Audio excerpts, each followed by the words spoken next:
ಸ್ಟಾರ್ಟಾ. ಸೋರೆಕಾಯಿ ಮಸಾಲೆ ಚಪಾತಿ ಮಾಡೋದು ಹೇಗೆ ಅಂದರೆ 2 ಕಪ್ ಹಸಿ ಹಿಟ್ಟು, ಗೋಧಿ ಹಿಟ್ಟು,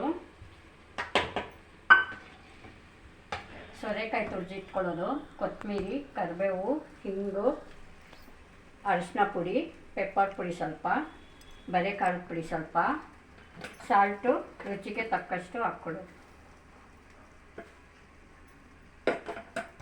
ಈ ಥರ ಮಾಡಿ ಮತ್ತು ಇದಕ್ಕೆ ಮಿಕ್ಸ್ ಮಾಡೋದು. ನೀರು ಹಾಕ್ಬಾರ್ದು, ನೋಡಿಕೊಂಡು, ಇದರಲ್ಲೇ ಸೋರೆಕಾಯಲ್ಲೇ ನೀರಿರುತ್ತೆ ತುಂಬ, ಅದು ನೋಡಿಕೊಂಡು ಮಾಡಬೇಕು.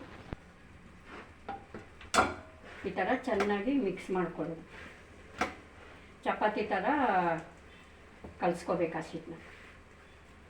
ತುಂಬ ನೀರು ಇರಬಾರ್ದು, ತುಂಬ ಗಟ್ಟಿನೂ ಬೇಡ. ಈ ಥರ ಏನಾದರೂ ನೀರು ಕಡಿಮೆ ಆದರೆ ಒಂಚೂರು ನೀರು ಹಾಕ್ಕೊಂಡು ಈ ಥರ ಒಂದು ಸ್ವಲ್ಪ ಹಾಕ್ಕೊಂಡು ನೋಡ್ಕೊಂಡು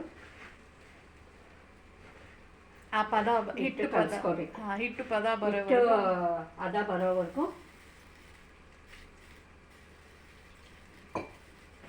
ಕಲಿಸ್ಕೊಬೇಕು. ಕಲಸಿ ಒಂದು 10 ನಿಮಿಷ ಇಕ್ಕಿ ಆಮೇಲೆ ಚಪಾತಿ ಥರ ಲಟ್ಟಿಸಿ ಚಪಾತಿ ಮಾಡ್ಬೋದು. ಓಕೆ, ಇವಾಗ ತುಂಬ ಟೇಸ್ಟಿಯಾಗಿರುತ್ತೆ, ಹೆಲ್ದಿಯಾಗೂ ಇರುತ್ತೆ. ಓಕೆ, ಇವಾಗ ಹಿಟ್ಟು ಕಲಿಸ್ಮೇಲೆ ಚಪಾತಿ ಮಾಡುವಾಗ ಮತ್ತೆ ಬರೋಣ. ಇವಾಗ ಚಪಾತಿ ಹೀಗೆ ಮಾಡಿಕೊಂಡು ಅರ್ಧ ಅವರ್ ಆದಮೇಲೆ ಇವಾಗ ಚಪಾತಿ ರೋಲ್ ಮಾಡ್ತಾ ಇದ್ದೀನಿ, ಕರೆಕ್ಟಾ? ಅದು ಹೇಳ್ಬೇಕಾ? ಹೌದಾ, ಹಾಂ ಸರಿ. ಸೊ ಇದು ಬಂದು ಸೋರೆಕಾಯಿ ಮಸಾಲೆ ಎಲ್ಲ ಹಾಕಿ ಕಲಸಿಟ್ಟ ಹಿಟ್ಟನ್ನು ಈ ಥರ ಒಂದು 15 ನಿಮಿಷ ನೆನೆಸಿ ಚಪಾತಿ ಥರ ಬೇಕು. ಸೊ ಚಪಾತಿ ಥರ ಈ ಥರ ಚಪಾತಿ ಥರ ಲಟ್ಟಿಸ್ಬಿಟ್ಟು, ಹಾಂ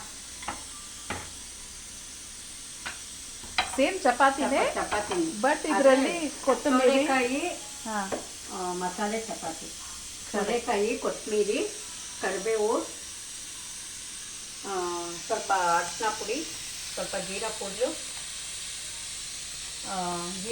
ಸ್ವಲ್ಪ, ಅರಿಶಿನ ಪೌಡ್ರು ಸ್ವಲ್ಪ ಮೆಣಸಿನ್ಕಾಯಿ ಪೌಡ್ರು, ಹಿಂಗು. ಬ್ಯೂಟಿಫುಲ್ ಹೆಲ್ದಿ ಸೋರೆಕಾಯಿ ಮಸಾಲೆ ಚಪಾತಿ ರೆಡಿ. ಸೊ ಸ್ವಲ್ಪ ಎಣ್ಣೆ ಹಚ್ಕೊಬೇಕು, ಇಲ್ಲಾಂದರೆ ತುಪ್ಪ ಬೇಕಾದ್ರು ತುಪ್ಪ ಹಚ್ಕೊಬೋದು. ಈ ಥರ ಎಣ್ಣೆ ಸ್ವಲ್ಪ ಹಾಕಿ ಈ ಥರ ಚಪಾತಿ ಟೈಪೆ ಮಾಡ್ಕೊಳ್ಳೋದು. ಎಣ್ಣೆ ಬೇಕಂದ್ರೆ ಎಣ್ಣೆ, ಬೇರೆ ತುಪ್ಪನೂ ಹಾಕ್ಕೋಬೋದು. ಓಕೆ. ಸೊ ಇವಾಗ ಚಪಾತಿ ತಿಂದು ಬೋರ್ ಆಗಿದ್ರೆ ಈ ಥರ ಮಾಡ್ಕೊಬೋದು ನಾವು. ಹೆಲ್ದಿ ಬೇರೆ ಅಲ್ವಾ, ಇರುತ್ತೆ, ಮತ್ತು ಟೇಸ್ಟು ಸ್ವಲ್ಪ ಡಿಫ್ರೆಂಟ್ ಆಗಿರುತ್ತೆ, ಚೆನ್ನಾಗಿರುತ್ತೆ. ಕರೆಕ್ಟ್. ಇವಾಗ ಚಪಾತಿ ಸೋರೆಕಾಯಿ ಮಸಾಲೆ ಚಪಾತಿ ರೆಡಿ. Thank you.